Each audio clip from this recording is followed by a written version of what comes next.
Today, Secretary of State Blinken announcing $53 million in emergency aid to repair Ukraine's power grid after a barrage of Russian attacks wiped out critical power substations around the country.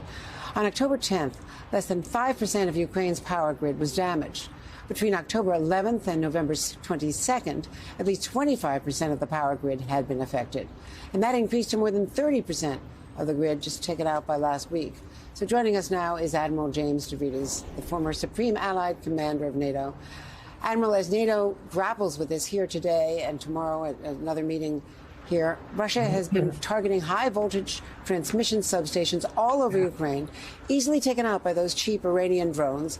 How important is it to get the money from the U.S. and the equipment that this money is going to pay for? They say that some of it is already stockpiled in the Energy Department, and it can be moved really quickly to help them get through the winter. Yeah, it's absolutely critical for a ton of reasons, but I'd invite people to kind of put this on a scale in the United States. This would be a day in which 80 million people are without power, with winter coming on, say in the northern part of the country. So that can be devastating, not just physiologically for the Ukrainians, but to their morale, which fortunately so far has held together very, very well. I think this is a good example, Andrea, of where Putin is miscalculating the resolve and the capability and the depth of what the West can bring to bear. We know how to make electric grids. We know how to put them together fast. We know how to repair them. And we've got not only the United States, but our 30 NATO allies, all of us pulling together.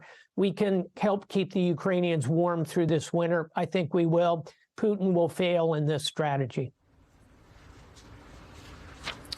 Well, NATO Chief Jens Stoltenberg spoke today about these Russian attacks. They're attacks on non-military targets. Let's watch. The Russian military retains significant capabilities and a large number of troops. It is willing to use extreme brutality and leave Ukraine cold and dark this winter. So we must stay the course and help Ukraine prevail as a sovereign nation.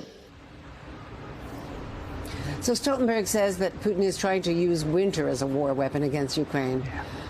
So you still think that Ukraine, because of their morale, their leadership, can get through this?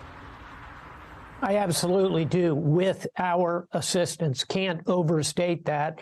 And, you know, Jens Stoltenberg, the Secretary General of NATO, is a former Prime Minister of Norway. He understands what it is to be in that leadership role, leading a country. He knows Russia very well. The Norwegians are up there in that part of Europe, in and around Russian aggression all the time. So he's highly credible. He knows what he's talking about.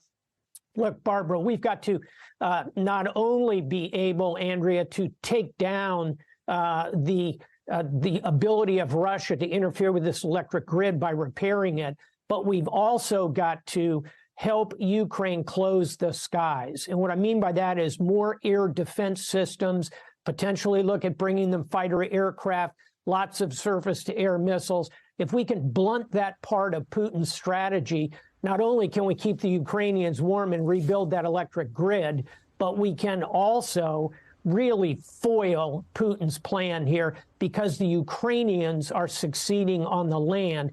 Putin is only succeeding in the air. If we can take that away from him, we'll be a long way towards pushing this conflict forward.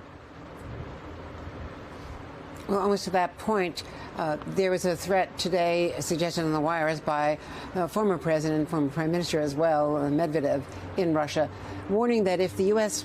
supplies Ukraine with those Patriot missile batteries that as further air defense, that they will be taken out by Russia, attacking, U.S. equipment, saying that it would be a legitimate target. First and foremost, Dmitry Medvedev, someone I've met, is someone who is now trying to out Putin. He's appealing to the extreme far-right, rabid war hawks. So first and foremost, he's part of this stack of lies that Russia has built, and he's grooming his own political career with this kind of rhetoric. Point two would be, we ought to move those Patriots into place. And let me tell you something, Andrea, those Patriot batteries can take care of themselves.